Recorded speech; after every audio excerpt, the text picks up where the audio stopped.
Zach Shore here with MUCrusaders.com, joined by four-time All-American Tony Floyd. Tony, you finished 11th as a freshman, 4th here 2 years ago as a sophomore, 3rd last year.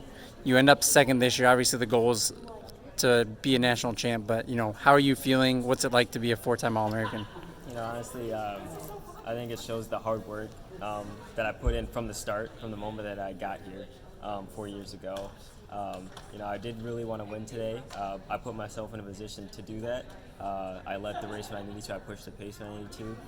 Didn't really work out, but I was a little upset at first. But after watching that girls' race and watching them win it all, I forgot about my race, and I was just more excited for them. And so I'm happy with how the race turned out. Awesome. Obviously this wraps up your cross-country career, but another 2 chances at national titles in track. How excited are you to be able to get back and, compete in track as well? So, cross-country's always been my more favorite sport, but with it being my senior year, I'm going to take everything, as hard as I can. We got another race in 2 weeks. I'm excited for that, and then I'm really going to go for that indoor 5K and then outdoor 10K title this year. Awesome. Well, congratulations, Tony, and good luck the rest of the way. Thank you. Zach Shore here with MUCrusaders.com, joined by head coach Patrick Doherty. Coach, we're going to start with the men's race. Tony qualified. Obviously, he's a 4-time All-American. The goal was to win. He mentioned he was a little upset at first, but seeing the women kind of helped that go away. But just as a coach, what are your thoughts on a 4-time All-American? And then, what did you see on the race that, maybe prevented him from winning that title?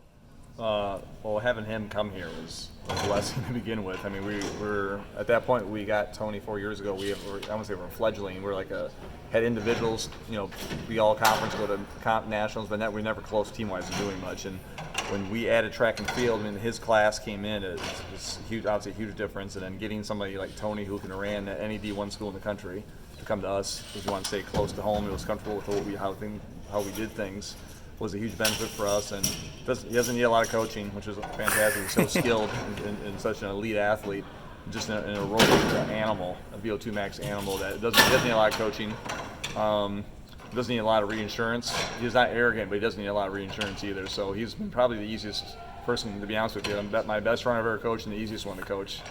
Gives me the least amount of headaches. So as far as race today, the plan was to get out, so it wasn't an issue that first mile with so many people get excited and get out in that race that really shouldn't be up front. But he got out well, but then got swamped if you watch the race. So he was like in 50-something at the first K.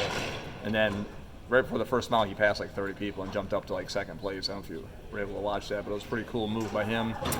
And then like the rest of the goal was to be in the race at 5K. We knew the Oklahoma City guys were going to try to push the pace because they're the dominating team, and they have a couple guys who could be the national champs, and I felt they were going to work together, and it kind of played out a little bit, the top 2 guys. And Tony was in a great spot the whole race. He was leading occasionally, he was in 2nd, he was in 3rd, going back and forth, and those 3 broke away, the 2 Oklahoma City guys, and him broke away with about maybe 3K left, a little more than 3K left. So it was just down to those 3, and then they made that big turn with 1 full lap to go. It's 2K. Mark Shaw, we got the eventual winner, took a huge move at that point where he separated himself from Tony and the other Oklahoma City runner, and he gapped him by like 30 meters right away coming out of that huge turn right into the last 2K. And then he actually increased it about 500 meters farther down the line, and then Tony closed it. He pretty much closed it back down to about 4 seconds at the end. And he was hurt. They were both hurting. It's a very difficult course, and it was just that Mark took the initiative to make the move, and Tony and the other guy were a little slow to adjust to it. And once you get gaps in a course like that, it's really hard to make it up because they had those 2 big hills on the second 1,000 of that last lap. So, but he ran his fastest race, going 11th as a freshman, 4th as a sophomore, 3rd as a junior, and 2nd this year. I'm never going to complain about that. He'll be in my memory for the rest of my life. What a great kid he is, what a great person he is, and what a great runner he is. So, obviously want to win, but I'll take winning is not everything. It's almost everything, but having your best race is everything. I think today he had his best race. Awesome. Thanks, Coach. Yep.